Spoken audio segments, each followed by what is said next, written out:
I'm Alan Edstrom here with Bob Bullock. This is the 116th anniversary tournament season for Saratoga Polo Association as Quill Media presents the matchup roundup. Bob, what a great game. It was a little bit lopsided for a while there, but in the end, it was a closer match than I thought it was going to be. It was a closer match, Ellen. I mean, it was going through it. The margin actually came back to about 2 goals.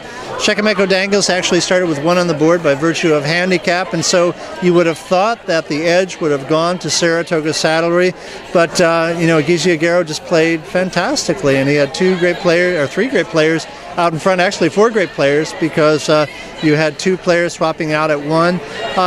Field conditions definitely a factor here today. I had the opportunity to, Kuku and I had an opportunity to talk all during the course of the match, and it was great polo, and it was a beautiful night and a great way to spend a Sunday. Absolutely. We had great crowds, record-breaking crowds. We actually had to turn people away. They were so filled up here today, and it's going to get even bigger and better on Sunday. We had the Alex Anani Bangle Bar. Next week we have our DJ Apothecary doing facials and things like that. We also have Whitney Cooper with a trunk show. We have Alex Anani coming back again. We have the Veuve Clicquot Women's Challenge. Alex Anani presents the whole week. I'm Alan Edstrom here with Bob Bullock as Quill Media presents the Saratoga Polo Tournament Season Matchup Roundup. We'll see you next Friday.